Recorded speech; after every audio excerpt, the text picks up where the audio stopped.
Welcome back, everyone, to OpenLine. We are talking about elder law. We have elder law attorney Chris Johnson with us. He's joining us via Zoom from his office up there in Hendersonville with the law firm of Takacs McGinnis that comes on a regular basis and answers questions. A question I worry about, or I question from time to time, I guess. All right, COVID changed so many things.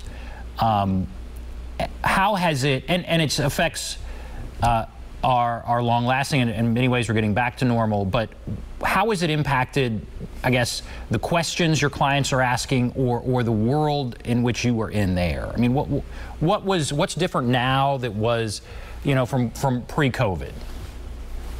It's a great question, Ben. I think one of the things is the facilities.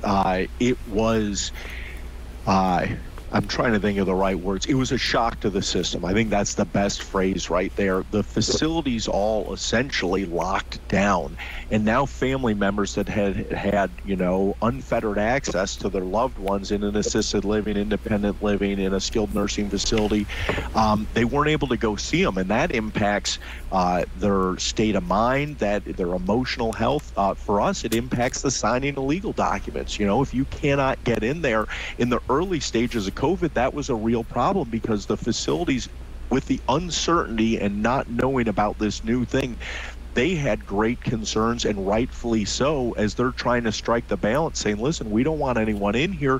This is a huge danger to our residents. And I absolutely wholeheartedly agree with them from that perspective. But at the same token, it doesn't change the fact that someone has to be able to sign their will. They have to be able to sign their trust documents. They need to be allowed to do these things.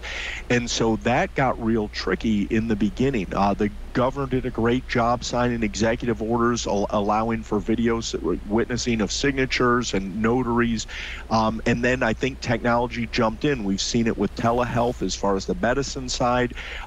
There's a robust remote notary program now where you can do notary signatures for legal documents over a video platform like this. That's been exceedingly beneficial. The questions our clients have really revolve around, you know, hey, is it safe to go back to these facilities? I think people had a real concern. Well, you know, I don't want to do this stuff. I don't want to ever go to a facility. And I think the facilities have responded very strongly. I think everyone feels we have seen in our realm a return to, I feel good about an assisted living facility. I feel safe there. Their protocols for disease mitigation and stopping the spread, I think, are very strong. I think, you know, in the early stages, it was tough, and I think they kind of threw everything in the kitchen sink at it, and they've since kind of refined it to what works. But it was, I think, like everyone else, it was a difficult time. There was the unknown, there was the uncertainty, there was a real sense of fear. And I think as we got on top of it, things got better, and we've come out of it better. I think telehealth, that is a lingering effect, a positive silver lining, if you will, of COVID. I think the country's telehealth infrastructure is stronger. These remote notary capabilities, being able to really maximize the effectiveness of technology and getting legal documents signed. Just in our meetings, I rarely, if ever, did a Zoom meeting for a client first meeting. Before COVID, I you know, maybe one or two, maybe. And now it's very routine, and not only routine, but you talk about family members being engaged. That when we were talking about at the beginning, now I can have mom and dad come in, and their child that lives in California or their child that lives out in Arizona, they can join the meeting via Zoom.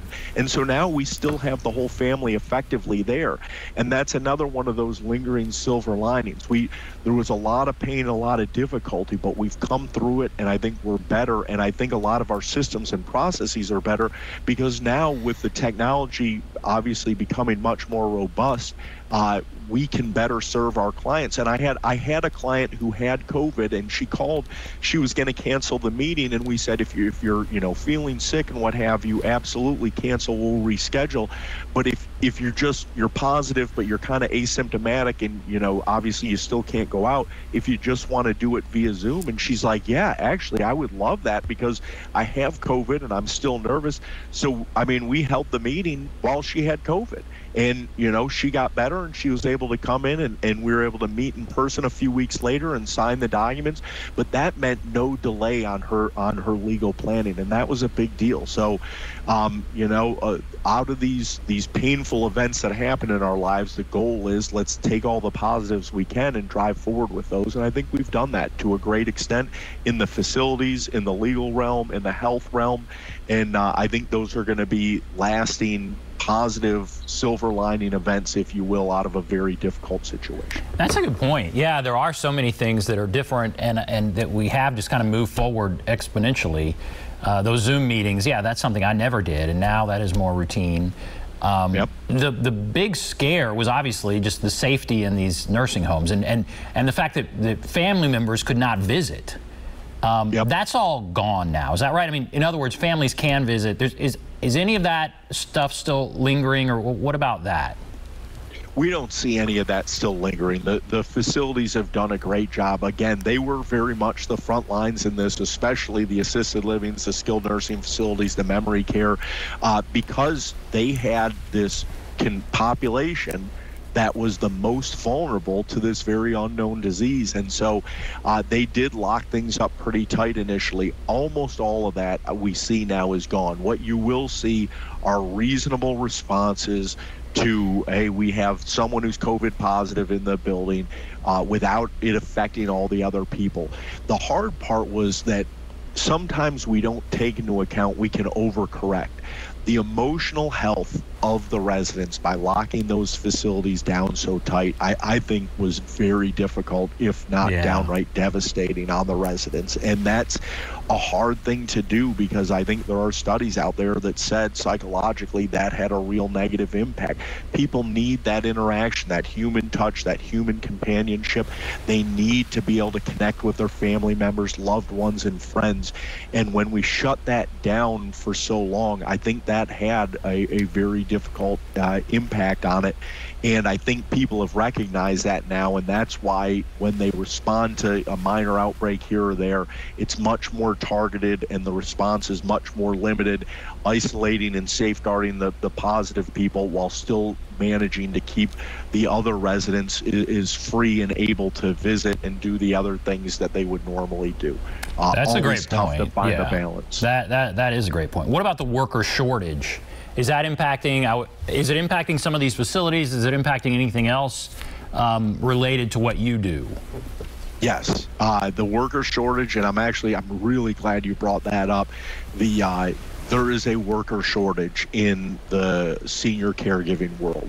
There are shortages of in-home caregivers. There are shortages at the assisted living facilities. There are shortages at the skilled nursing facilities, and we worry about it every single day. It is hard work. It can sometimes be thankless work. The people who do these jobs are, for the most part, wonderful, very giving people. And right now, I know we have worker shortages across all the industries. All the service industries. I think everywhere you look, you see that we don't have enough workers. And it's a very odd phenomenon that I think the country is still trying to wrap its head around.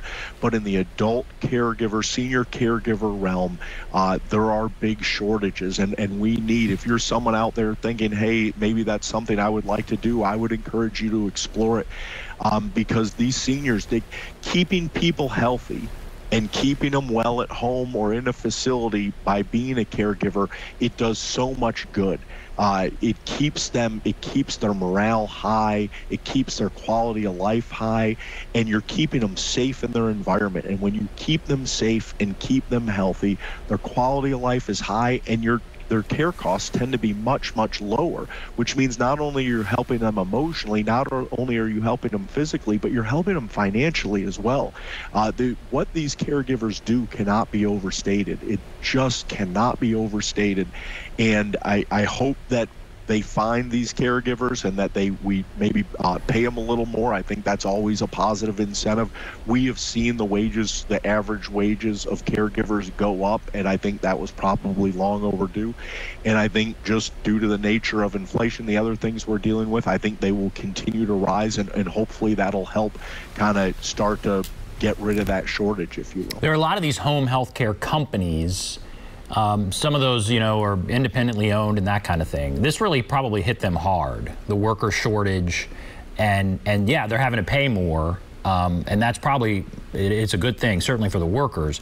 But are there fewer of those companies now, or where are we with that? What do you recommend if somebody were looking at one of those companies? Cast a wide net. Talk to your friends, talk to professionals in the industry. They'll know who are the reputable companies and who are, just like any other industry, there's kind of a bottom 5% or a bottom 10%. I think the vast majority of them do good work and do good work on a daily basis, but you want to know who those good ones are. Some businesses, I think, have an easier time finding and holding on to good staff members, and that's a key. That's one of the questions I would ask, what's the average time on your staff for caregivers? If they say in the number of years, you're feeling good about that. If you have a caregiving company that, hey, every 6 months we're turning people over, well, that's not fantastic. There is always going to be some turnover in that industry. Like I alluded to earlier, it's hard work.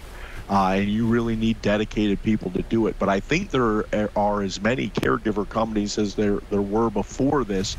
It's just a level of what their staffing levels are at. I think if you ask any of them, if you went into any assisted living facility, any home health care company, any skilled nursing facility, and you said, what's your number one priority after obviously the well-being of the resident or the well-being of the homeowner, I think they would tell you finding and keeping good staff members, good caregivers. I think that's priority one. Everyone is looking for them. Everyone needs them. There just aren't enough around, and we all hope that continues to change in the positive direction. Yeah, that's interesting. And that's a good question. Ask, what is the turnover? How often is the turnover? That's a good question to ask. Okay, we're going to take a break. We'll come back, and let's talk about wills. So we'll talk about wills and maybe trusts, those kind of things. If you have some questions about that, give us a call. 615-737-PLUS. Take a break. Be back right after this.